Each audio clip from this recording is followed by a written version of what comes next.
여러분 반갑습니다. 오늘 수요 성역 공부 바울의 동역자들에 대해서 진행하고 있는데요. 이제 9번째 이야기 더디오 편입니다. 오늘 성경의 이름조차 잘 알려지지 않은 한 사람 더디오에 대한 성경 공부 이제 시작하도록 하겠습니다. 잠깐 기도하겠습니다. 하나님 감사드립니다. 오늘도 우리가 주의 말씀 듣고자 이 자리에 모였습니다. 주님께서 이 자리를 축복하여 주시고 주님 은혜를 허락하여 주시고 깨달음도 허락하여 주시옵소서. 우리가 믿음 가운데 주님과 함께 또 주께서 허락하여 주신 동역자들과 더불어서 주의 일을 도모하는 데 부족함이 없도록 인도하여 주시고 하나님께서 이끄시는 대로의 귀한 선한 그 일들을 이루어 나갈 수 있도록 이끌어 주시옵소서. 예수 그리스도의 이름으로 기도하옵나이다. 아멘. 자, 오늘 더디오 이야기입니다. 여러분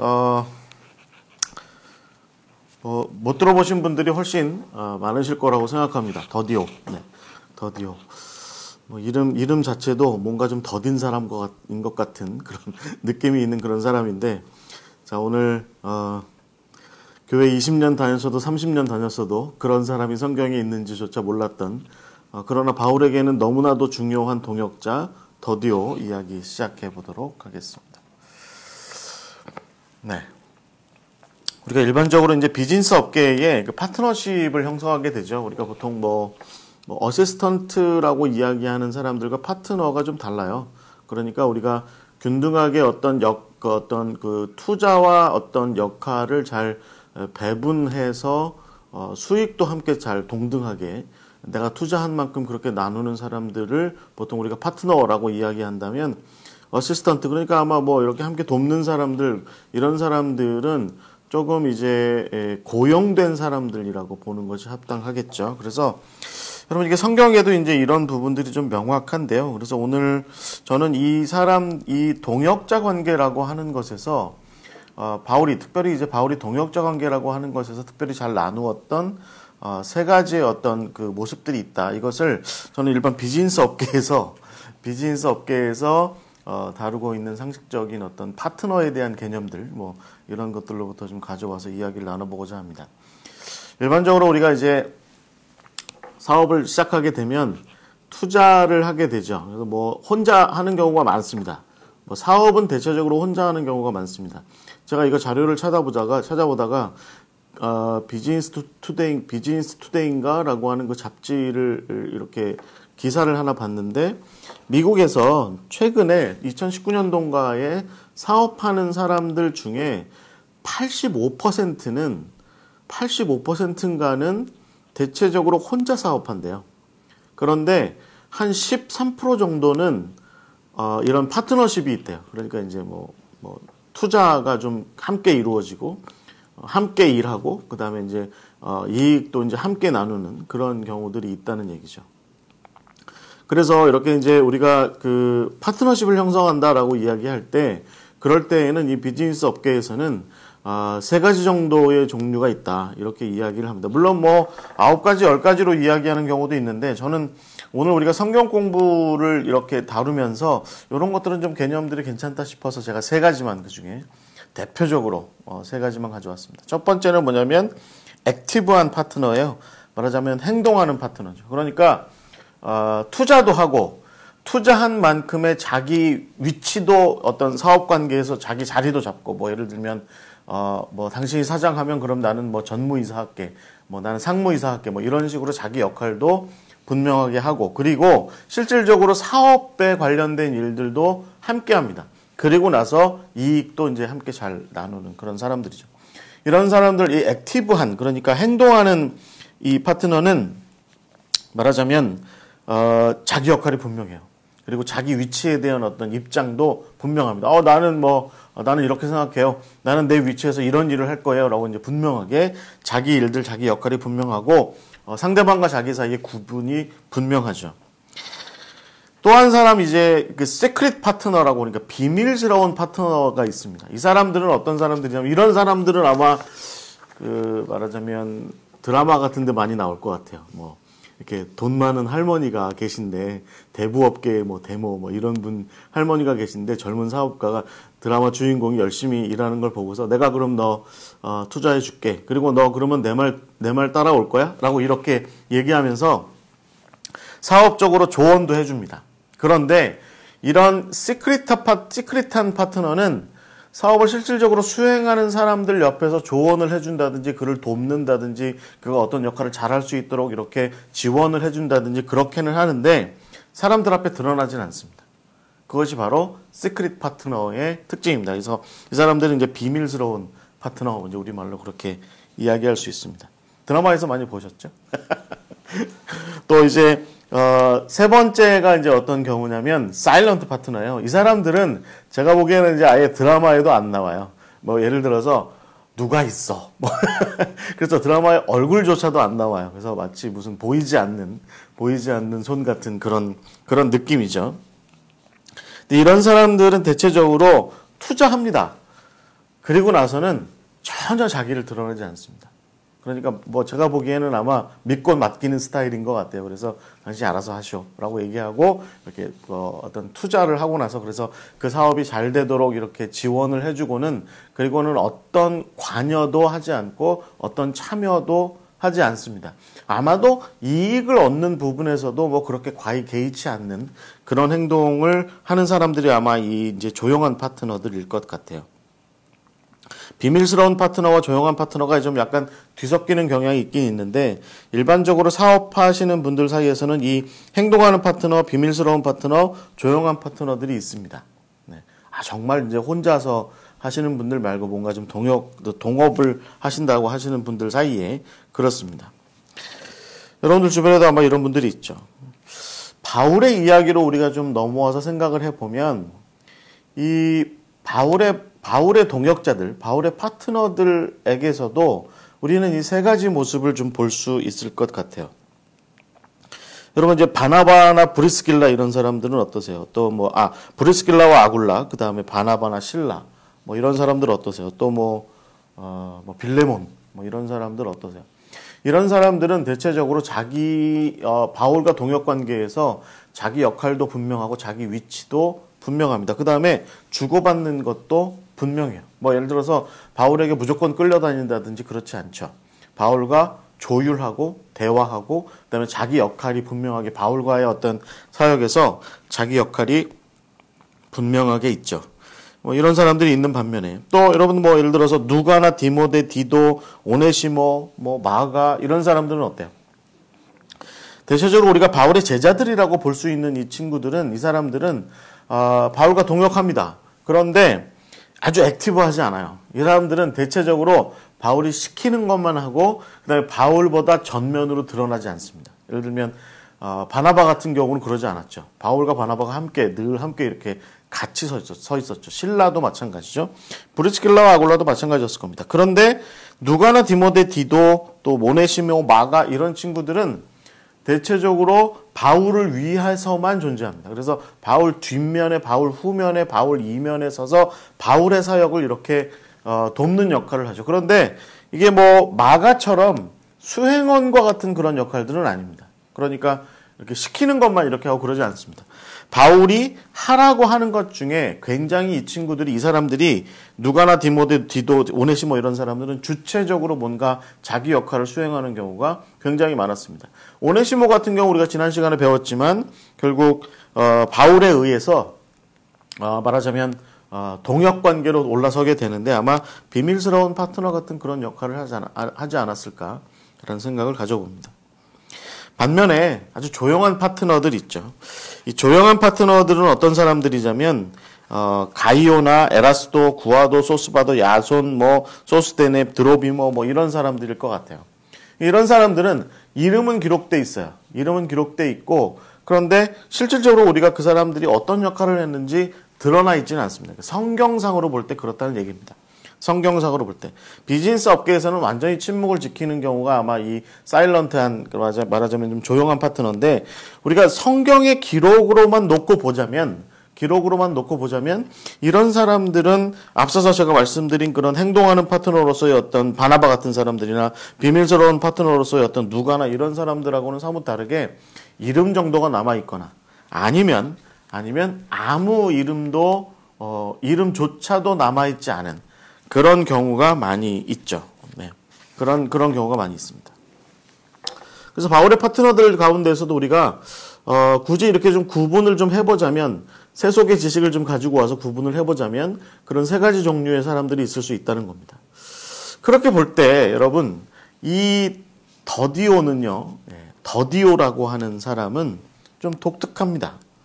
이 사람은 조용한 파트너였어요. 말이 없는 파트너였다가 이름조차 남지 않았던 그런 사람이었다가 비밀스러운 파트너의 역할로 갔다가 결국에는 행동하는 파트너로 갔던, 말하자면 점차 뭔가 이렇게 바울과의 동역 관계에서 진보가 있었던, 자기를 드러내는 일에 관련해서 특히 진보가 있었던 그런 사람이 바로 이 더디오라고 이렇게 이야기할 수 있습니다. 신기하죠? 여러분, 제가 이제 뭐 결론부에서도 그렇게 말씀을 드리겠지만, 바울 당대의 사람들이 이 더디오의 이런 행동에 대해서 굉장히 유쾌합니다. 더디오가 그렇게 결국은 비밀스러웠던 사람에서, 그러니까 조용한 사람에서 비밀스러운 사람으로, 그리고 결국은 자기를 드러내는 행동하는 어떤 동역자로 나타나게 될 때, 흔쾌히 그런 더디오를 받아들였습니다. 그래서 저는 이 더디오가 로마서 16장에만 그 이름이 나와 있는데, 그럼에도 불구하고 우리가 이 사람에 대해서는 좀 함께 좀 마지막으로, 제가 이제 바울의 동역자들에 대한 인물들의 탐구는 이 더디오가 마지막인데요. 이 마지막에 한번 이 더디오에 대해서 한번 좀 다뤄봤으면 좋겠다라고 해서 여러분 오늘 함께 이야기를 나눠보고자 합니다. 네, 더디오. 네. 이 더디오라는 이름은요, 로마식의 이름입니다. 라틴어예요, 라틴어. 그래서 이 사람의 이름이 우리말로는 더디오 이렇게 돼 있지만, 뭐 더딘 사람 더디오 이렇게 돼 있지만, 원래는 이제 원래 발음으로 치자면 테르티우스, 테르티우스 여러분 지금 화면에 보시는 것처럼 프리무스, 세쿤두스, 테르티우스, 콰르투스 이렇게 되면 뭐냐면 첫째, 둘째, 셋째, 넷째 이런 뜻입니다. 그러니까 이게 서수죠, 서수. 네. 1, 2, 3, 4, 5 말고, 기수 말고, 그러니까, 뭐죠? first, second, third, fourth, 이렇게 넘어가는 그런 거죠. 그러니까 서수입니다. 그러니까 이름이 서수로 돼 있는 거예요. 우리로 치면, 저기 차범근 씨가 아들 이름이 하나, 둘이, 셋지, 이렇게 될 때죠. 그 집안이 기수와 서수가 서로 섞여 있는 그런 모습인데, 말하자면 그런 거죠. 그러니까 우리가 어떻게 상상할 수 있을까요? 이 더디오는 셋째라는 뜻입니다. 제가 셋째인데, 셋째라는 뜻입니다. 제 앞에 앉아있는 우리 오인표 전사님, 둘째니까, 이름이 아마 세쿤두스라고 이렇게 아마, 만약에 이름을 지었으면 세쿤두스라고 지어졌겠죠. 그래서, 왜 이름을 테르티우스라고 지었을까요? 제가 보기에는 그 집안이 아마 삼형제가 있었겠죠. 삼형제가 있어서, 첫째는 아마 다른 이름이었을 가능성이 높습니다. 첫째는 집안에 아마 이렇게 유수한 사람의 이름이었거나, 둘째까지도 그렇게 갔는데, 세 번째를 낳는데, 아마도 딸이 나왔으면 좋겠다 싶었겠죠. 근데 아들이 나온 거죠. 저희 집이 그렇거든요. 저희 어머니, 아버지가 첫째 아들 낳고, 둘째 아들 낳고, 셋째는 딸을 낳았으면 좋겠다 싶어서 떡국 나와보니까 아들이었던 거죠. 그래서, 한번 저희 아버님 옛날에 한번 그렇게 표현하셨는데, 그래서 난 좀 재미없었어. 이렇게 말씀하셨는데, 네. 그렇습니다. 첫째, 둘째, 셋째. 그러니까 이 친구는 이제 아마 이 더디오는 셋째였던 것 같죠. 첫째는 집안을 잇습니다. 둘째는 집안을 이름을 드높이는 역할을 보통 합니다. 그러다가 이제 첫째가 옛날 고대 사회니까 첫째가 좀 어려워지면, 상황이 좀 어려워져서 유고 상태, 죽게 되거나 그렇게 되면 둘째가 자연스럽게 그 역할을 부여받습니다. 그러니까 둘째까지는 아무래도 뭔가 좀 제대로 잘 갖추고 있는 사람이어야 해요. 언제든지 첫째 역할을 이어받아야 되거나 아니면 첫째의 보조 역할도 좀 해야 되니까. 셋째도 준비는 되어 있어야 합니다. 하지만 그것도 둘째까지 유고됐을 때 셋째가 이어받게 되는 거죠. 그러니까 가능성은 훨씬 더 반의 반타작이죠. 50%에 25%. 다시 25%의 반의 반타작보다 훨씬 더 못하는 그런 상황으로 가게 되는 거죠. 언제 자기 이름이 드러나게 될지 모르는 사람이 사실은 이 테르티우스 더디오입니다. 그러니까 아마도 집안 내에서는 항상 이런 얘기 많이 들었을 거예요. 너는 찌그러져 있어. 그러지만 없어지지는 말어. 뭐 이런 얘기 많이 들었을 거예요. 이 테르티우스는요, 더디오는 항상 그랬습니다. 너는 그냥 없어도 돼.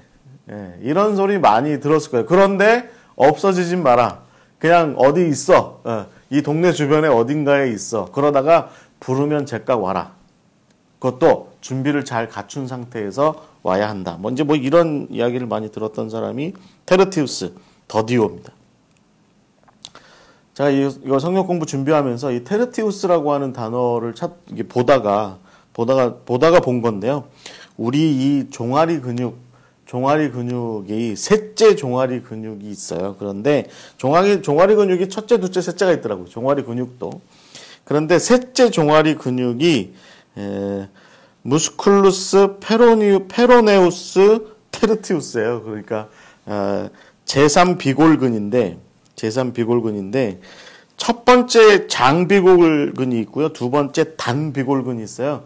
이 셋째 비골근을 보면요. 있는 듯 없는 듯 이렇게 있습니다. 그런데 없으면 안 된대요. 없으면 안 된대요. 그런데 있는 듯 없는 듯 있어요. 마치 이런 모습이죠. 이런 모습. 그런데 여러분 세종대왕이 그렇고 여러분 얼마 전에 타계한 우리 삼성가의 이건희 회장이 그랬고 다 셋째 아들들이잖아요. 그런데 이 사람들이 존재감 없이 그렇게 있다가 어느 날 갑자기 이름을 드러낼 때가 있습니다. 그것은 아마도 역사가 그랬고 또 당대 사회가 그랬고 아마 본인의 의지도 충분히 거기에 이제 아마 어떤 그런 뜻이 담겨 있지 않을까. 그러니까 역사적으로 볼 때도 셋째가 굳이 이름이 드러나지 않아야 하는데 나타날 필요도 없는데 갑자기 이 셋째가 짠 하고 이렇게 드러나거나 나타나게 될 때에는 뭔가 의미가 있는 겁니다. 뭔가 뜻이 있고 의미가 있는 겁니다. 그래서 저는 이 테르티우스 이 사람 이 더디오도 아마 그런 맥락에서 좀 한번 우리가 살펴보면 좋겠다 싶은 그런 생각을 가져봅니다. 바울의 동역자들을 이야기를 하게 되면 결국에는 제가 이제 앞에서 비즈니스 업계의 어떤 행동하는 비밀스러운 그 다음에 조용한 파트너들에 대해서 그런 이야기를 했지만 바울의 동역자들 굉장히 많거든요. 굉장히 많이 나옵니다. 바울의 서신들이나 아니면 혹시 뭐 사도행전에 이름이 기록됐다 싶으면 그건 그냥 기록된 것이 아니라 바울과 함께 나중에 동역 관계로 형성이 됐기 때문에 이름이 남겨진 경우가 굉장히 많이 있죠. 드로비모, 소스테네 이런 사람들 그렇죠. 그런데 이제 이 바울이 바울이 가만히 보면 정말 그렇다고 바울 옆에 정말 자기를 잘 드러내고 말이죠. 자기 역할 잘 하고 정말 이름이 잘 나타나고 바울이 원하는 대로 충성스럽게 잘 해주고 그리고 우리가 잘 알고 있는 바나바처럼 또 실라처럼 브리스길라와 아굴라처럼 빌레몬처럼 바울이 뭐라고 안 해도 가서 자기 일들 척척척척 하고 말이죠. 또 그런 와중에도 또 자기 이름 드러내는 일도 멈추지 않고 브리스길라와 아굴라가 여러분 에베소에 갔을 때 바울이 어디에 저기 안디옥으로 다시 돌아가게 됐을 때 거기서 아볼로 만나잖아요.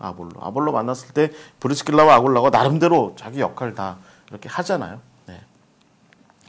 근데 그런 사람들만 있느냐? 그렇지 않아요. 그러니까 바울의 동역자들 가운데는 여러분 예를 들면 스테바나, 부드나도, 아가이고 이런 사람 들어보셨어요? 네. 고린도전서 16장에 나옵니다. 예를 들면 누가나 디모데나 디도나 이런 사람들만 바울이 감옥에 갇혔을 때 함께했던 게 아닙니다. 데마, 골로새서 4장에 보면 또 디모데후서 4장에 보면 데마라는 사람도 있었습니다. 이런 사람들은 이름만 이렇게 나와 있어요. 그레스게 이런 사람들은 어떨까요? 또 여러분 빌립보서 4장 21절에 보시면 나와 함께 있는 형제들이라고 하는 아주 이름이 드러나지 않는 그런 사람들 다 있습니다. 근데 여러분 중요한 것은요. 바울이 이런 사람들의 이름을 이렇게 남겨놓게 될 때 결국에는 이런 사람들 나름대로 다 브리스길라나 아굴라나 그런 다른 사람들과 마찬가지로 다 나름대로 자기 역할들을 다 그렇게 했고 충성스럽게 그렇게 역할을 했다는 거죠. 그러니까 바울은 사실은 일의 경중이나 뭐 그런 것들이 중요한 것이 아니라 그 사람이 또 예를 들어서 빌레몬처럼 뭐 아주 높은 지위에 있었던 사람들이나 뭐 아니면 브리스길라나 아굴라처럼 뭐 돈이 좀 있었거나 이래서 뭐 이렇게 동역자로 썼거나 아니면 뭐 디도처럼 뭐 헬라어랑 뭐 이런 것들이 아주 대단해서 히브리어도 능통해서 뭐 그런 역할들을 뭐 잘할 수 있었다거나 뭐 그래서 썼거나 그렇지만은 않다는 거죠. 제가 보기에는 바울은 어떻게 보면 바울이 로마서 14장에 그렇게 이야기하는 것처럼 우리가 살아도 주를 위하여 살고 죽어도 주를 위하여 죽나니 그러므로 사나 죽으나 우리가 다 주의 것이다 라고 이렇게 이야기하는 것처럼 바울은 예수 그리스도를 드러내는 일, 예수 그리스도의 십자가와 부활의 의미를 세상 가운데 전하는 일, 그렇게 해서 하나님의 나라의 그 파루시아를 앞당기는 일, 그것이 바울에게 무엇보다 중요했죠. 그러니까 사람의 경중이나 어떤 그 바울과의 협력의 어떤 횟수, 뭐 어떤 기간, 뭐 이런 것들이 중요한 것이 아니라 바울은 누구와도 그리스도의 일을 위해서라고 한다면 누구와도 함께 할 수 있고 그들이 바울과 함께 하고자만 한다면 누구와도 늘 동행했던 그 사람이 바로 바울이었다라는 것이죠. 저는 이러한 어떤 바울의 동역에서의 이런 모습들이 로마서에서 정말 잘 드러난다고 생각해요. 로마서에서. 여러분 그 로마서 16장을 보시면 16장은요. 제가 지금 로마서 16장을 펼쳐놓고 있는데요. 이 16장을 전체를 보시면 문안인사입니다. 문안인사. 16장 전체가 문안인사로 돼 있어요. 그래서 여러분 16장에서 보면 그 베베라고 하는 그 이 바울의 로마서 편지를 들고 고린도로부터 갔던 그 갱그레아의 그 아마도 여자 상인이었을 것 같은 그런 베베로부터 시작해서 브리스길라와 아굴라로 넘어가서 에베네도에 이르기까지 해서 그 이후에 쭉 이름이 등장하고 나중에 자기가 지금 에베소에서 그러니까 고린도에서 함께하고 있는 동역자들까지 다 해서 아마 한 36명 정도가 이 문안인사에 등장해요. 다 경중이 있죠. 그 사람들. 그런데 바울은 그들 모두에게 문안인사하는 일을 빼놓지 않고 있다라는 것입니다. 당장에 여러분 그 안드로니고나 유니아, 헤로디온, 그 다음에 누기오 뭐 이런 사람들은 다 바울의 친척들입니다. 그리고 그 다음에 이제 여러분 등장하는 사람들을 좀 우리가 아까 제가 여러분 그 비즈니스 업계의 3대 분류, 액티브한, 시크릿한, 그 다음에 히든 이렇게 좀 감추어진 그런 세 가지 분류로 해서 정리해서 보자면 이 편지에도 그런 분류가 가능해요. 예를 들면 여러분 그 액티브한 동역자들이 있죠. 아굴라나 브리스가, 그 다음에 에베네도, 그 다음에 여러분 그 고린도에서 좀 함께 하고 있었던 디모데, 야손, 소시바더, 그 다음에 뭐 더디오 잠깐 나오고, 그 다음에 가이오, 에라스도 뭐 이런 사람들은 바울과 더불어서 능동적으로 굉장히 액티브하게 함께 했던 그런 사람일 수 있을 것 같아요. 네. 그런데 그 외에도 이 16장에 보시면 바울과 아마 오랫동안의 어떤 교분과 안면을 가지고서 바울과 함께 했던 그래서 바울이 이제 그런 사람들에게도 문안 인사를 나누는 그런 사람이 등장합니다. 예를 들면 암블리아 같은 사람 16장 8절에 보시면 그 다음에 스타구 같은 사람, 그 다음에 버시, 그 다음에 대표적으로 아마 루포와 그 어머니가 등장하죠. 루포는 알렉산더와 형제고 알렉산더와 루포가 형제면 누가 아버지겠습니까? 네, 구레네 사람 시몬. 그러니까 예수님께서 십자가를 지고 골고다를 향해서 가실 때 로마 병사에게 잡혀가지고 십자가를 대신 지고 갔던 사람, 그 구레네 사람 시몬이 나중에 이제 결국은 그 집안이 그러니까 다 이제 뭐 그리스도인들이 된 거죠. 그 16장 13절에 보시면 루포와 그의 어머니에게 문안하라. 그 어머니는 내 어머니다. 이렇게 얘기하는 걸 보면 그러니까 이 구레네 사람 시몬 그 집안은 결국은 나중에는 바울과도 굉장히 긴밀한 관계가 됐고 바울의 사역을 아마도 많이 도왔을 것 같아요. 네. 그러니까 이런 사람들이 아마 대표적으로 바울이 이 사람들이 나한테 참 중요한 사람들이다. 그러니까 그 사람들에게도 내가 문안한다. 그들이 다 지금 로마에 있으니까 내가 그들에게 문안한다라고 얘기해서 빠짐없이 얘기합니다. 그 외에도 여러분 그런데 바울이 아마도 제가 보기에는요 이 로마 교회 사람들인데요. 만난 적은 없지만 여러 경로로 아마 익히 들어왔던, 그리고 어떤 또 여러 경로로 만난 적은 없지만 교훈은 나누고 또 뭐 도움도 얻고 주고받았던 그런 사람들이 여기 등장하죠. 예를 들면 로마 교회를 위해서 헌신했던 마리아, 그 다음에 아레스토블로, 그 다음에 나기스와 그 가족들, 드루베나 드루보사, 아순그리도, 뭐 블레곤, 허메, 바드로바, 허마, 빌롤로고, 율리아, 네레오, 그 다음에 뭐 올름바 같은 사람들이죠. 여러분, 이런 사람들이 뭐 다 이렇게 세 번째 부류로, 그러니까 이름이 드러나지 않은 히든 파트너라고 해서 조용한 파트너들이라고 해서 바울에게 의미 없거나 뭐 바울이 어떤 차등을 둬서 당신들은 3등급 사람들이야, 당신들은 세 번째 부류의 사람들이야 라고 이렇게 얘기했던 뭐 테르티우스 세 번째 부류의 사람들이야 이렇게 얘기했던 사람들은 아니에요. 왜냐하면 여러분, 이 16장 12절에 보시면 그 올름바라고 등장하는데요. 이 올름바가 어떤 사람이냐면 나중에 바울이 로마에서 그 세분수 교회에서 순교할 때, 그러니까 이렇게 참수형으로 순교하거든요, 바울이. 그때 같이 순교한 사람이 바로 이 올름바입니다. 바울의 친척이었던 헤로디온과 같이 순교했다고 아마 그렇게 알려져 있습니다. 그러니까 이렇게 쭉 보면 여기 이름이 등재된다라고 하는 것은 바울이 나름대로 내가 무난한다라고 이렇게 하고 이름을 올린 것은요, 나름대로 바울과 나름대로 다 동역 관계를 형성했던 그런 사람들이라고 볼 수 있고, 바울은 그런 면에서 경중을 따지지 않았습니다. 네. 뭐 아주 뭐 이 바울과 함께 동역하는 관계 이후에도 이 사람들은요, 나중에 굉장히 사역도 아주 굉장히 열심히 했던 그런 사람들이었어요. 대표적인 게 아마 여러분 16장에 21절 넘어가면서 23절까지 등장하는 사람들이에요. 그러니까 21절에 보시면 나의 친척 누기오, 그 다음에 야손, 소시바더가 너에게 문안한다. 야손과 소시바더는요, 나중에 그 일루리곤 쪽에 가서, 그러니까 이 마케도니아 서쪽 끝, 그러니까 아드리아해가 가까운 그쪽 지역에 그 코르프라고 하는 섬에 가서 열심히 사역합니다. 그래서 섬 전체 사람들을 다 그리스도인으로 만들었다. 뭐 그렇게 이야기하기도 하고요. 소시바더는 나중에 이고니움에 와서 그 목회자가 됩니다. 이고니움의 목회자. 터키 중부에 있는 누구죠? 디모데의 출신 루스드라하고 굉장히 가까운 곳에 있는 야손도 소시바더와 더불어서 함께 사역하다가 나중에 바울의 고향 다소에 가서 거기에 가서 목회자가 됩니다. 여러분, 에라스도 같은 사람, 여러분 23절에 보시면 가이오와 함께 나오는 그 성의 재무관이었던 에라스도, 이런 사람들은 나중에 열심히 사역하다가요, 나중에 예루살렘 교회로 가요. 그래서 거기서 예루살렘 교회에 합류합니다. 그리고 나서 가이사라 빌립보가 위치했던 그 바니아스, 그 폭포가 있는 그 바니아스 근처에 가서 사역하다가 거기에서 이렇게 그 순교했다고 알려져 있습니다.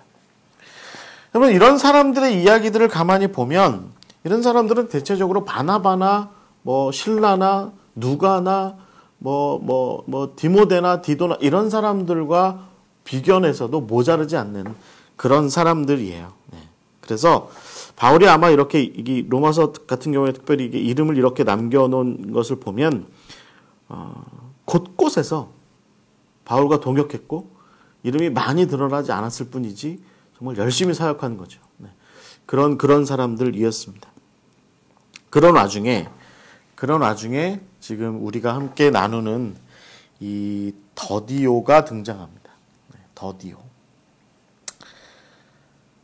이제 제가 이제 결론부터 좀 말씀을 드리자면, 여러분, 더디오는요, 로마서 16장 22절에 이 편지를 기록하는 나 더디오도 주 안에서 너희에게 문안하노라 라고 이렇게 얘기하면서 자기가 자기 스스로를 드러낸 사람이에요.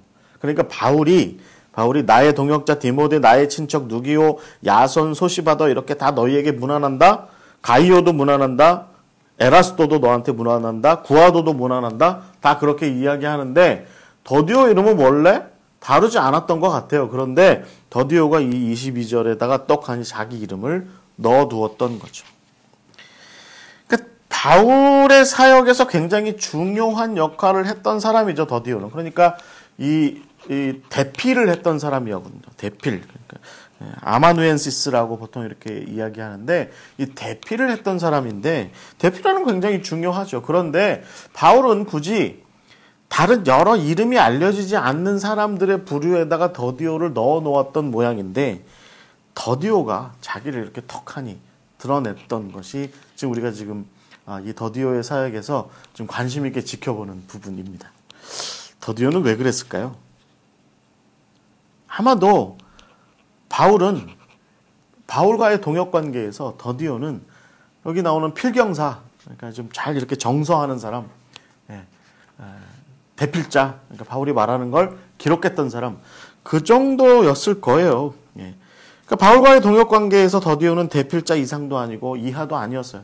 바울이 그렇다고 뭐 경시하거나 무시하거나 그랬다는 것이 아니라, 그러니까 그냥 그렇게만 그냥 끝났고 이름도 안 남을 뻔했는데, 그런데 그가 이 바울의 동역에서 이름을 남기게 됐고, 우리는 그래서 더디오의 사역을 이렇게 좀 살펴볼 수 있게 되었다라는 것입니다.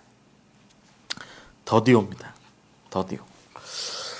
어떻게 보면 바울의 편지 자체에서 이 대필자, 필경사, 그 이름이 이렇게 정확하게 남아있는 경우는 이 로마서가 유일합니다. 다른 편지들의 필경사, 이 대필자 이름이 등장하지 않습니다. 아마도 제 생각에는 그 뭐 누가라든지 또 뭐 디모데라든지 디도라든지 이런 사람들이 뭐 신라도 아마 그랬을 수 있고요. 그 대필하는 역할을 했을 거라고 봐요.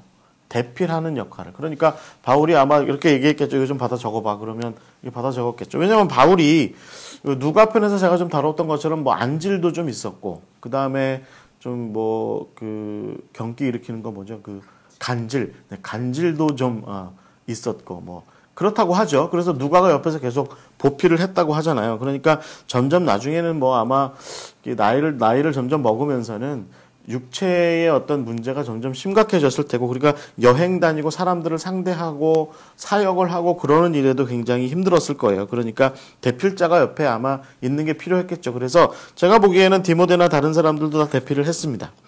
그런데 여러분, 누가나 디모데, 디도, 아마도 바울의 제자들이었을 이 세 사람은요, 본인들이 드러내놓고 이름을 드러낸 경우가 없습니다. 그러니까 바울이 디모데가 나와 함께 이 편지를 씁니다라고 얘기해서 디모데를 옆에다가 이름을 넣어준 경우는 있죠. 고린도라든가 또 빌립보서라든가 이런 데 보면 디모데가 나랑 같이 이 편지를 씁니다라고 이렇게 이름을 옮겨준 경우가 있습니다. 누가 같은 경우는요, 안 남아 있습니다. 이름이 남아 있지 않아요. 바울의 대필을 아마 제일 많이 했을 법한 누가인데, 누가가 제가 보기에는 아마 바울의 일평생을 아마 쫓아다녔을 가능성이 제일 높은 사람인데, 다른 디모데나 디도 같은 경우는 사역을 위해서 고린도도 갔다 오고 뭐 어디도 갔다 오고 에베소에도 머물기도 하고 그레데 섬도 가기도 하고, 그런데 누가는 계속 바울이랑 같이 하거든요.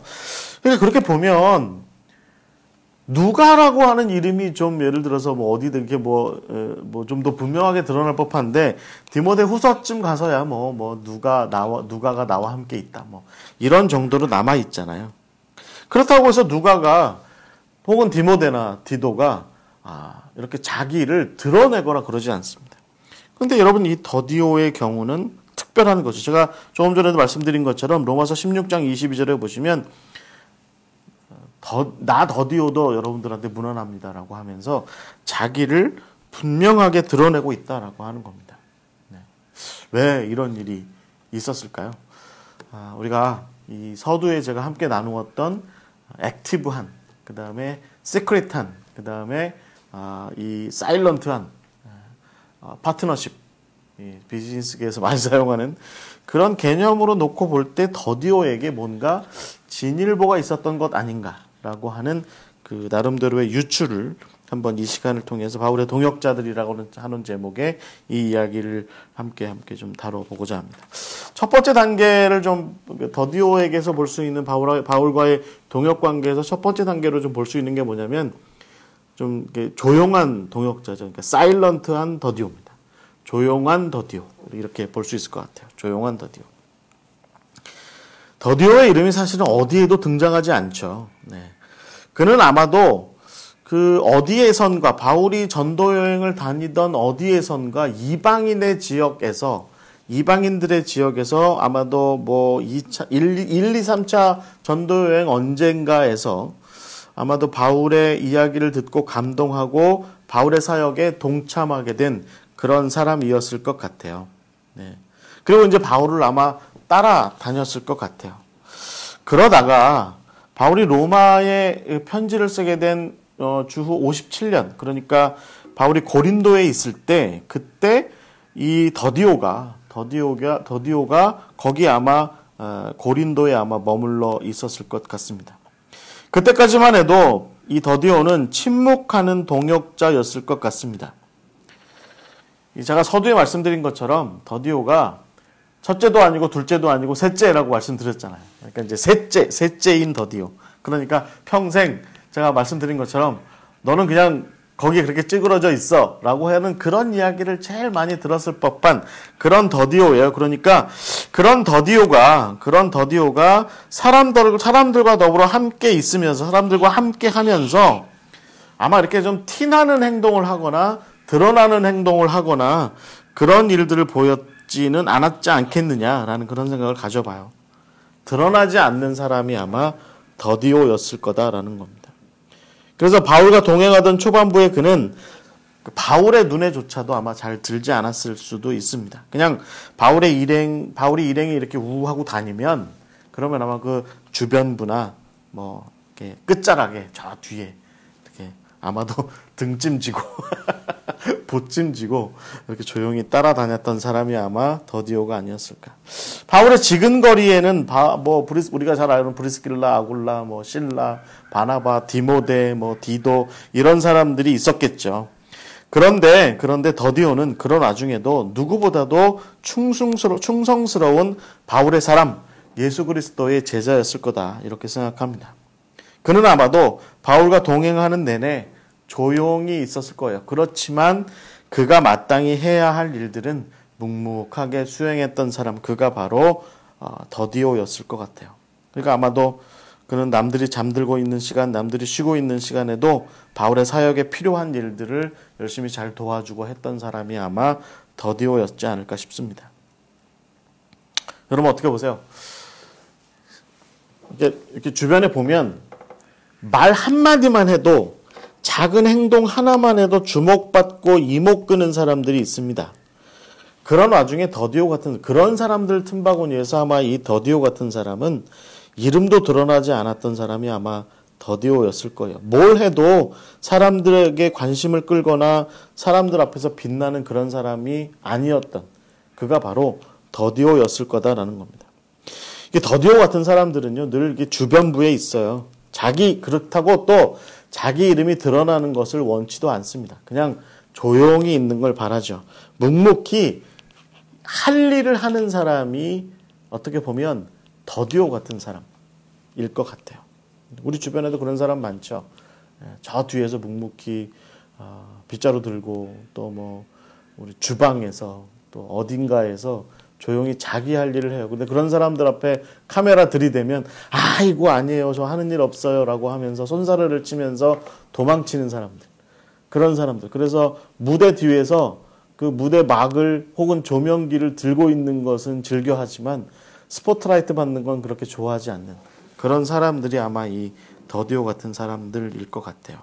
네. 우리는요 가끔 그런 생각해요. 세상 사람들은 다 조명받는 거 좋아한다. 그렇지 않습니다. 제가 알기로 내향적인 사람들은 그렇지 않아요. 내향적인 사람들이 외향적인 사람들보다 평균적으로 약 한 5%에서 10% 정도 숫자가 좀 적대요. 그런데 그 한 40에서 45% 우리 주변에 40에서 45%쯤 되는 사람들은요. 뭘 해도 자기 이름 드러내는 거 중요하지 않고요. 그냥 일하는 것 자체가 뭔가가 성취되고 완성되는 것 자체가 중요한 사람들이 바로 이런 내향적인 사람들인데 아마 더디오가 그런 사람이 아니었을까. 그래서 굉장히 사일런트한 조용한 더디오. 그가 바로 이 사람이 아니었을까라는 생각을 가져봅니다. 그러니까 이제 더디오가 바울과의 동역 관계에서 조용했던 시절이 있었을 거라는 거죠. 조용했던 시절이. 그런데 그 다음 행보가 굉장히 흥미롭습니다.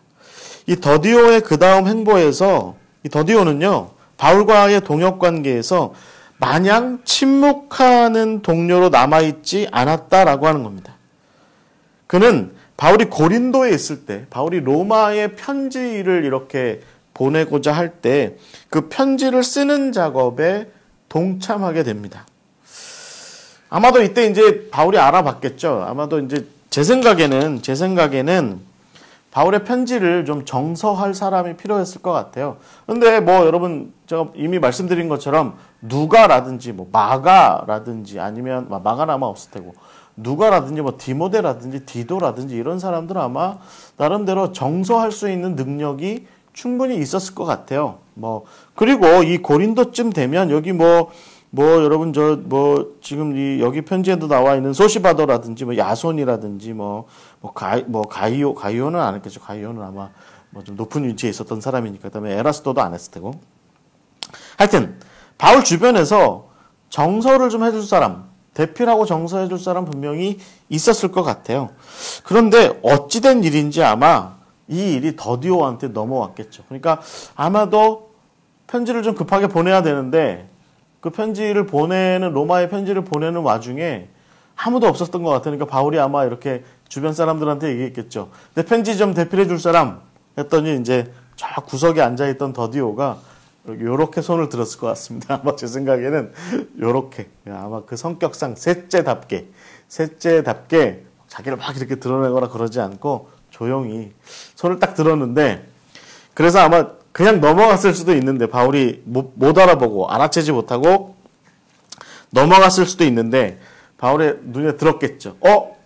더디오. 그래? 너 글 잘 써? 그러면 좀 내가 하는 일을 좀 도와줘 라고 하면서 바울의 아마 이 로마로 보내는 편지에 대한 대필 작업을 시작하게 됐을 것 같습니다. 근데 여러분 이 대필을 하는 이 일은 그렇게 아주 간단하고 쉬운 일은 아니었습니다. 더디오가 했던 이 대필 작업은 말하자면 일종의 한 두세 단계를 거치게 되는 것이 단계를 거치게 되는 것이 바울이 대필을 하는 그런 작업이에요.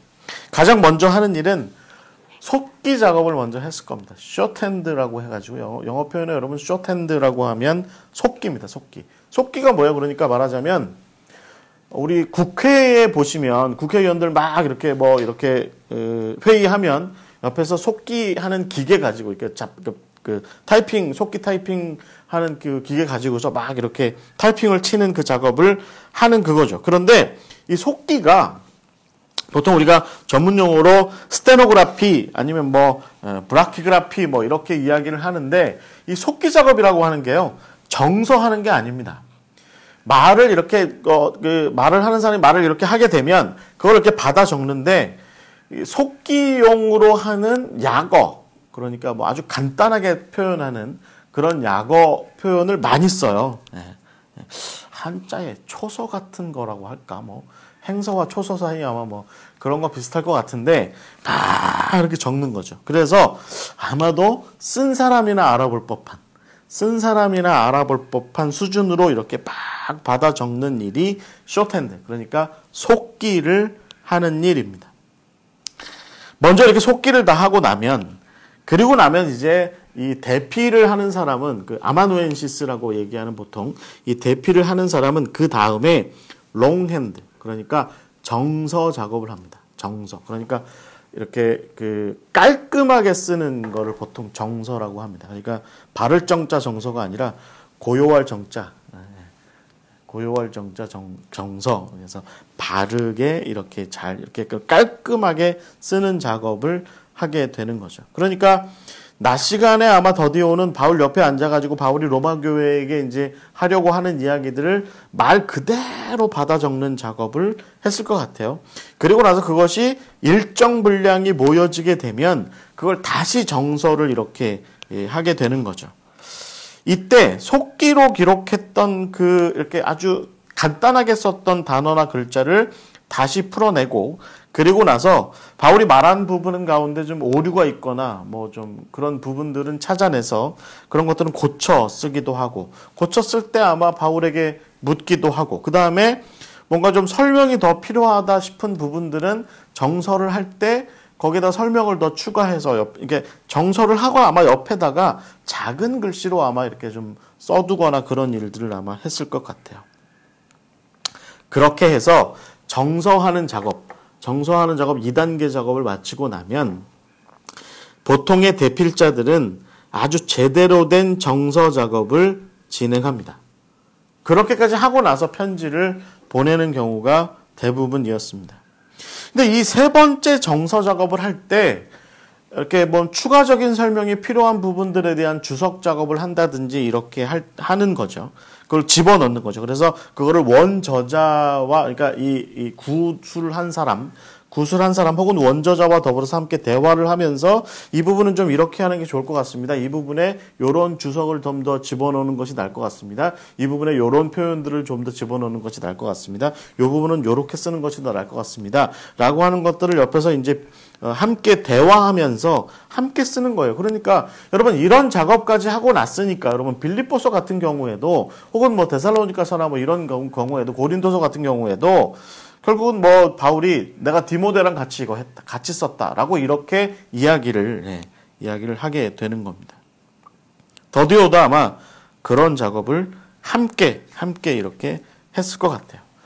그런데 여러분 이런 작업들이 굉장히 결국은 더디오가 이런 작업을 했을 법하다라고 싶은 부분이 바로 우리가 이제 로마서 16장 22절 이 편지를 기록하는 나 더디오 라고 써있는 이 부분인 거예요. 그러니까 더디오는 이 편지를 자기가 자기 뜻대로 기록한 것이 아니라 바울이 말한 것을 받아 적은 거다, 기록한 거다라고 이렇게 분명하게 자기 이야기를 여기서 이제 분명하게 하고 있는 거죠. 그래서 여러분 따지고 보면 결국에는 여러분 우리가 보통 이 두 번째 단계의 동역이라고 이야기할 수 있는 시크릿한 관계로까지 지금 더디오가 왔다라고 이렇게 볼 수 있는 겁니다. 그러니까 더디오는 그 전까지는 바울의 눈에 띄지 않는 그런 어떤 그 감추어진, 드러나지 않는 조용한 그런 어떤 동역자였다가 어느 순간에 어떤 상황이 그렇게 되어서인지 모르겠지만 바울이 로마로 편지를 보내는 그 일에 바울과 더불어서 함께 하게 된 사람, 그가 바로 더디오다라는 것이죠. 더디오는 그렇게 그 바울의 편지를 정서해 나가는 그 일을 하면서 어떤 바울에게 어떤 충분히 자기 의견도 피력했을 것 같습니다. 더디오가요. 그러니까 결국은 이렇게 보면 고린도의 다른 동역자들, 그러니까 뭐 디모데나 누기오나 야손이나 소시바더나 아니면 가이오나 에라스도나 구아도나 이런 사람들 앞에서 어떤 사역을 했다는 의미가 아니죠. 그러니까 더디오는 철저하게 바울에 의해서 감춰진 채로 바울을 위해서만 바울하고만 동역 관계를 형성한 사람이 더디오다 이렇게 볼 수 있을 것 같아요. 그렇지만 여러분, 대필자로서 그렇게 한 거죠. 그렇지만 여러분, 이 셋째 아들, 그러니까 언제나 남의 그늘 아래 혹은 다른 사람의 뒤편에 서기만 했던 이 더디오, 이 사람으로서는 아마도 제 생각에는 장족의 발전을 한 것 같습니다. 더디오는 사람들 사이에서 대중들하고의 사이에서 혹은 그들 앞에서는 바울과 더불어서 전혀 나눌 수 없는 그런 종류의 그만의 독특한 방식으로 지금 바울과 동역을 하고 있는 것이죠.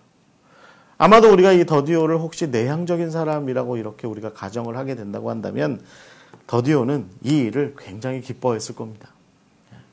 드러나지 않잖아요.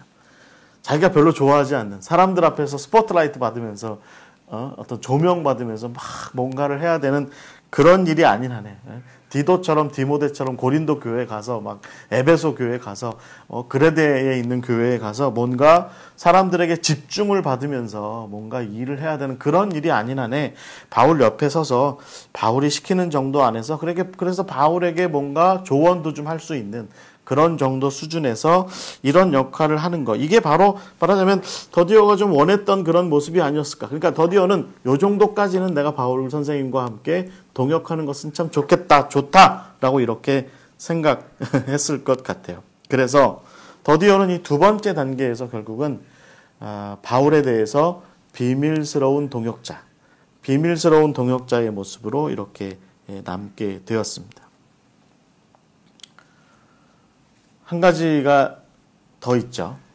우리가 이제 사일런트한, 그러니까 조용한 동역자에서 시크릿한, 그러니까 비밀스러운 동역자의 관계가 있다고 한다면 서두에 말씀드린 것처럼 굉장히 액티브한 동역자의 모습도 있다. 이렇게 본다고 한다면 이 액티브한 동역자의 모습으로까지 나간 사람이 바로 이 더디오다라고 이렇게 우리가 봐야 될 것 같아요. 그렇습니다. 이 더디오에게는 색다른 모습이 하나 있었어요.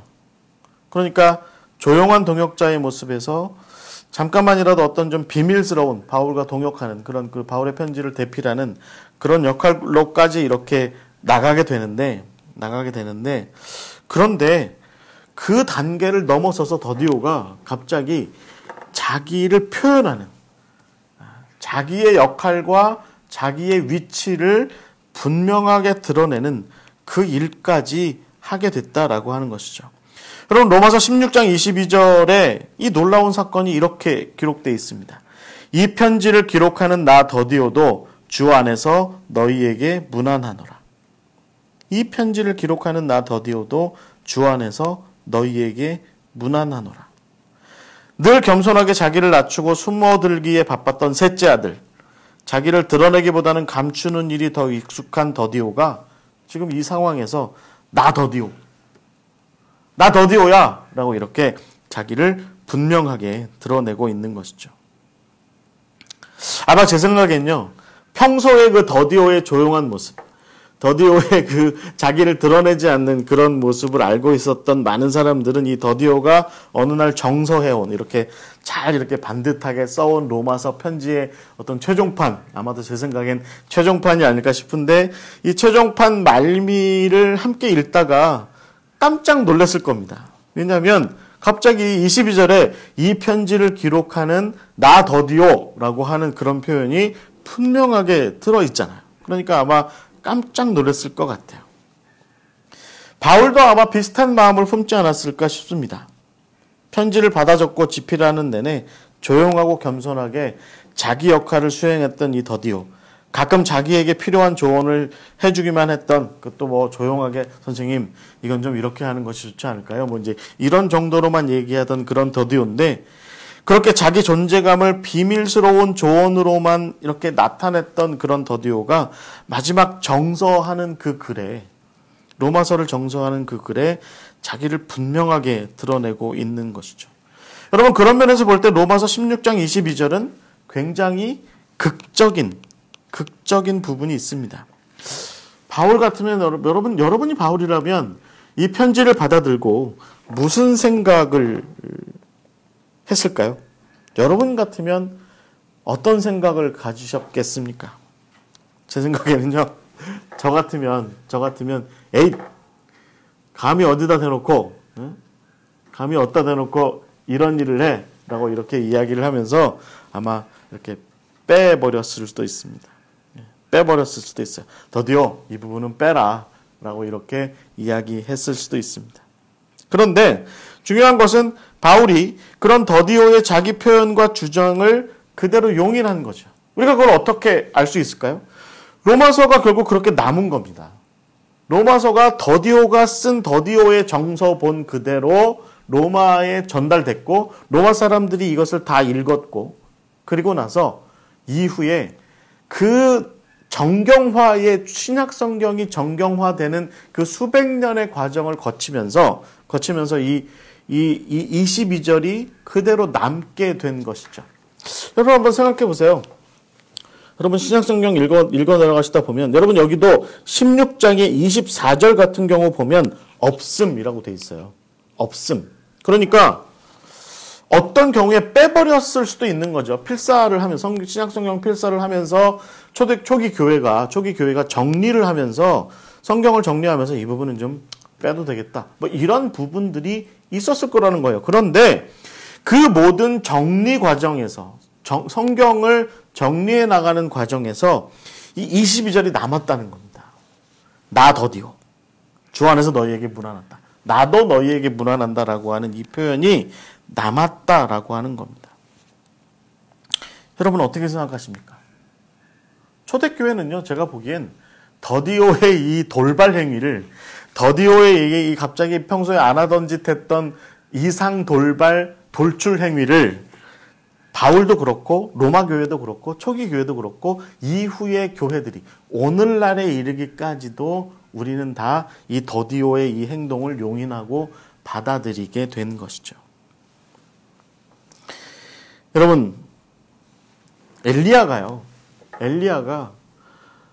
그 디셉에서 있다가 하나님의 그 부르심을 받아서 사마리아의 그 아합의 왕궁으로 뛰어들어가서 내가 말하지 않고는 절대로 이 땅에 비가 내리지 않을 것이다 라고 얘기한 이래로 열심히 사역해요. 그래서 정말 두려움을 갖지 않고 바알 아세라를 섬기고 바알을 섬기는 그 종교인들과의 어떤 대립에서도 이기잖아요.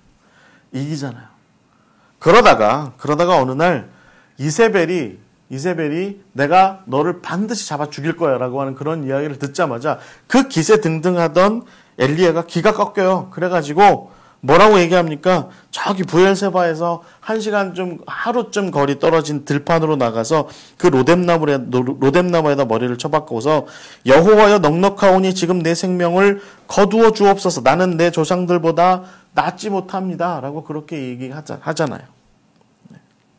단 한 번도 하나님 앞에서 지금 말씀과 뜻을 앞서거나 거역해 본 적이 없는 엘리야가 돌발적인 발언을 하게 된 거죠. 그때 하나님께서는 이 지쳐 보이는 엘리야의 항변을 듣습니다. 그리고 그를 돌봐 주시죠. 그로 하여금 쉴 수 있는 시간을 갖도록 하시는 분이 바로 하나님이세요.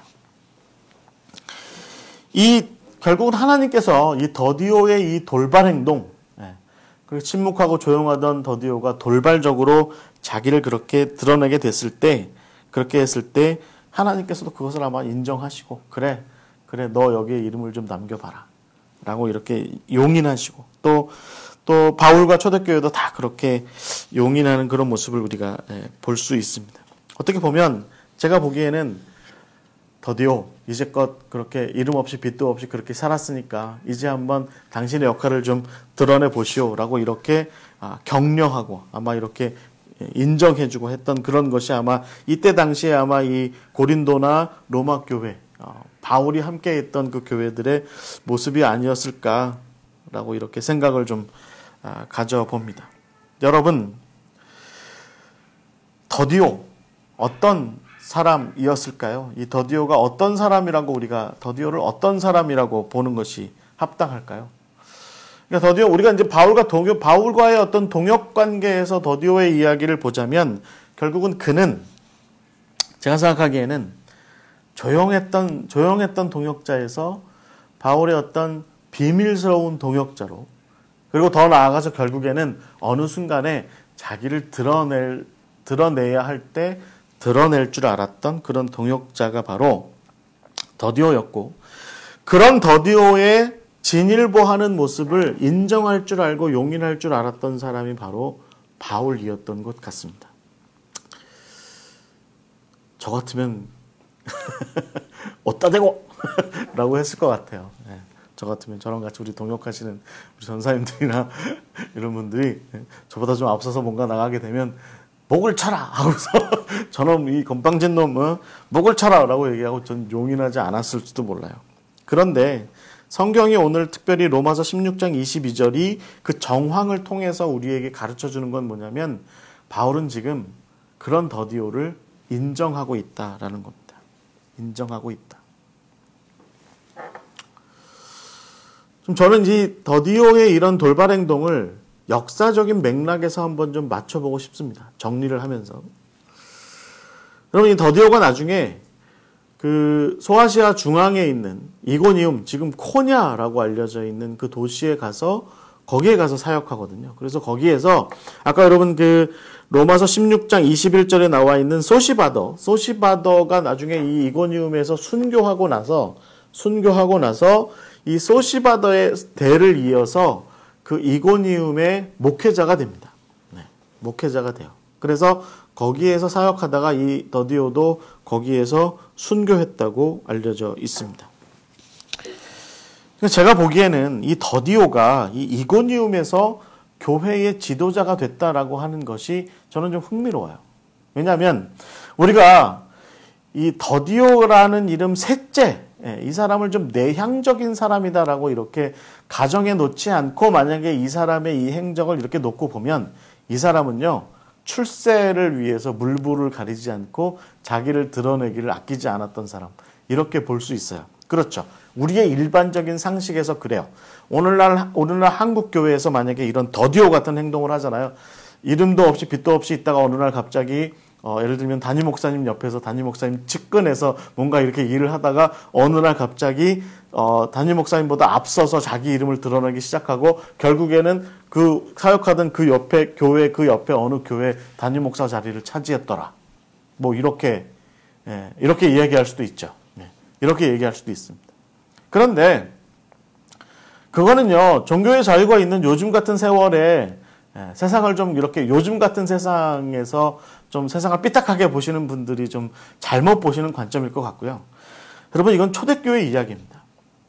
바울조차도 지금 점점 로마로 향해 가까이 나아가면서 로마 제국 전체가 혹은 유대인들이 혹은 헬라인들이 점점 그리스도인이라고 하는 사람들에 대해서 점점 이제 어떤 반대하기 시작하고 박해를 시작하고 예의주시하기 시작하고 박해를 시작하고 좀 이제 핍박을 가하기 시작하려고 하는 그런 시점에 지금 더디오가 자기 이름을 드러내고 있는 거예요. 인지상정으로 보자면 점점 자기가 속해 있는 공동체가 세상으로부터 미움받기 시작하고 세상으로부터 점점 멀어지고 제가 보기엔 돈 벌 일도 별로 좀 없을 것 같고 높은 자리에 올라가는 일은 더더군다나 없을 것 같고 세상의 명예나 권력을 지는 일은 더 없을 것 같은 상황이 점점 상황이 악화되고 심화되고 있는 그런 와중에 자기 이름 그냥 묻혀있는 상태로 있다가 없어지면 그게 훨씬 낫죠. 교회가 박해가 시작이 되면 저는 베드로처럼 저는 예수님이랑 같이 다녔던 사람이 아닙니다 라고 이렇게 얘기하고 슬쩍 도망쳤던 것처럼 그 허터풀가에서 그렇게 도망쳤던 것처럼 이 더디오도 교회가 박해가 점점 심각해지면 그러면 도망갈 궁리를 했을 수도 있었을 텐데 근데 더디오는 오히려 반대 행동을 지금 하고 있는 거잖아요.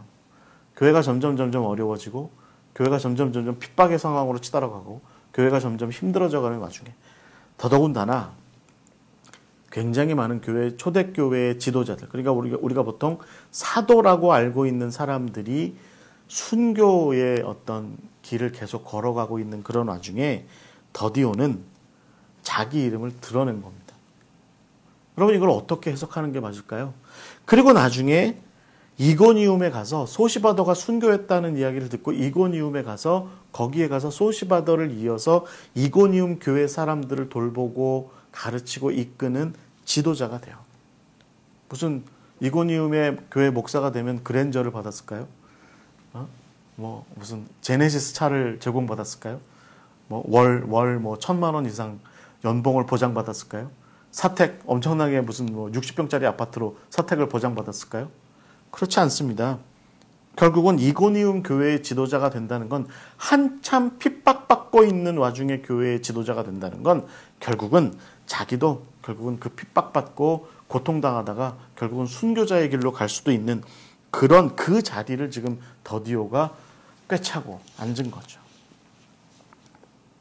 저는 이렇게 봐요. 로마서 16장 22절 바울과 동역하던 더디오가 어느 날 그 조용하던 더디오가 어느 날 자기 이름을 드러냈다는 건 뭘 의미하냐면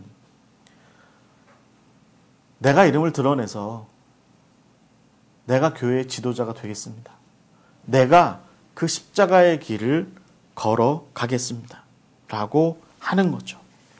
평생 자기를 드러내기를 즐기지도 않았고 그렇게 하기가 쉽지도 않았던 그런 세월을 보냈던 더디오가 어느 날 자기 선배들이 순교하는 그런 상황들을 직면하게 되고 많은 사람들이 교회를 떠나는 것을 보게 되고 또 세상은 교회를 핍박하는 그런 모습을 보게 될 때 그때 자기의 이름을 감추고 숨겨서 보전하고 살아남으려고 했던 그런 것이 아니라 나 더디오는 내가 더디오입니다. 여러분, 내가 바울과 함께 사역하던 더디오니까 나와 함께 합시다. 나와 함께 내가 여러분의 지도자의 역할을 할게요. 나와 함께 이 이고니움 교회를 지킵시다. 나와 함께 예수 그리스도의 교회 공동체를 이 어려운 시절에 이 교회를 우리가 함께 지켜나갑시다. 제가 여러분의 지도자가 되겠습니다. 라고 이렇게 얘기한 사람이 바로 더디오다라는 것입니다. 바울은 아마도 참 영적으로 참 훌륭한 사람이었던 바울은 그런 더디오의 모습을 보았던 것 같아요. 그런 더디오의 모습. 그래서 더디오, 그래. 당신이 그렇게 당신의 이름을 여기다 이렇게 남긴 것의 의미를 난 이해할 수 있을 것 같아. 내가 떠나고 디모데도 떠나고 또 디도도 떠나고 베드로 선생님도 떠나고 다 그렇게 순교하고 그렇게 되었을 때 당신이 이렇게 이름을 남겼으니 그 이름 남긴 사람답게 이 자리, 이 교회의 자리, 이 교회의 지도자로서의 자리를 복음 전파자로서의 자리를 지켜줬으면 좋겠어 라고 하는 그런 마음으로 로마서 16장에 바울이 나 더디오라고 이름 쓴 이 더디오의 이 돌발 행동을 인정하고 받아들인 것이 아닌가 라는 생각을 저는 가져봐요. 여러분, 결국은 더디오는 이고니움 교회의 지도자로 우뚝 섰어요. 그리고 순교할 때까지 그 사역을 잘 이렇게 감당하게 됩니다. 그렇게 해서 바울과의 사역을 하게 되는 거죠. 저는 한 가지 흥미로운 건 뭐냐면 로마서 16장의 23절의 밑에 보면 그 가이오가 나오고 재무관 에라스도가 나오는데 그 다음에 형제 구아도가 나와요. 구아도. 여러분 이 구아도가 영어로 하면 뭐냐면 콰르투스입니다. 콰르투스. 제가 아까 말씀드린 뭐였죠? 프리무스, 세쿤두스, 테르티우스, 콰르투스. 이 구아도가 그러니까 무슨 뜻이에요? 그러니까 넷째라는 뜻인 거죠. 넷째. 넷째라는 뜻인데 저는 이제 이 성역 공부를 준비하면서 제가 이제 정리를 좀 하자면 이 성역 공부를 준비하면서 22절에는 셋째가 나오잖아요. 그런데 로마서 16장 22절에 셋째가 나오는데 23절에 넷째가 나오는 거예요. 셋째는 더디오는 이렇게 살았는데 넷째는 어떻게 살았을까 싶었는데 그래서 저는 정말 궁금했던 게 셋째인 더디오는 넷째인 형제 구아도를 어떻게 대접했을까? 그것도 좀 궁금했고 그런데 뭐 그런 자료를 찾기는 쉽지는 않았어요. 나중에 이 구아도 그러니까 콰르투스 넷째는 셋째인 더디오하고는 제가 보기엔 좀 다른 삶을 살았던 것 같아요. 그러니까 더디오는 제가 보기엔 정말로 조용하고 좀 내향적이고 좀 비밀스럽고 좀 자기를 감추길 좋아하고 그런 사람이었던데 비해서 구아도 이 콰르투스 이 구아도는 아마도 자기를 드러내고 자기를 앞세우고 이런 거에 대해서 별 무리가 없었던 사람이었던 것 같습니다. 그래서 기독교 역사에서도 구아도 굉장히 유명하게 이름 많이 남겼어요. 그래서 그 아테네 출신이었다고 알려져 있고요. 이 사람 나중에 그 베이루트에 가서 이 베니게 지역에 가서 페니키아 지역에 가서 사역하다가 거기서 거의 뭐 순교 직전까지 갔대요. 그렇다가 나중에 이제 자기 고향 아테네로 돌아갔고 그리고 거기에서 복음을 전하다가 아테네에서 순교했다라고 이렇게 알려져 있습니다. 구아도는 그러니까 콰르투스는 더디오 즉 테르티우스가 가지고 있었던 아마 그런 조용한 모습, 좀 비밀스러운 모습 그런 모습은 좀 없었지 않았을까라는 그런 생각을 좀 가져보아서 여러분 혹시 더디오도 기억하시니까 그래도 넷째 구아도 콰르투스 이 사람도 좀 기억하셨으면 좋겠습니다. 자, 오늘 우리가 이제 이 바울의 동역자들 9번째 이야기 함께 나눴어요. 그래서 우리가 이제 저 바나바로부터 시작해서 오늘 더디오 마지막 더디오까지 왔는데요. 제가 이 더디오를 다룬 이유는요. 결국에는 이 바울에게 더디오 수준의 동역자들이 굉장히 많았다는 거죠. 이름이 잘 알려지지 않은 그리고 이름조차도 남아있지 않은 그런 사람들이 굉장히 많이 있죠. 바울에 의해서 의도적으로 이름이 남겨진 동역자들이 굉장히 많이 있는데 그 사람들도 굉장히 많이 있는데 사실은 더디오의 수준이 어디였냐면 그렇게 해서 이름조차도 남아있지 않을 뻔했던 그 사람이 바로 이 더디오 혹은 더디오들이죠. 더디오 같은 사람들, 그런 사람들이었는데 어쩌다 보니 이 더디오가 어느 날 갑자기 나 더디오입니다. 나 더디오입니다. 여러분 지금 화면에 보시는 것처럼 나 더디오입니다라고 자기 이름을 이렇게 사람들 앞에, 공동체 앞에, 동역자들 앞에, 사람들 앞에 자기를 이렇게 드러낸 것이죠.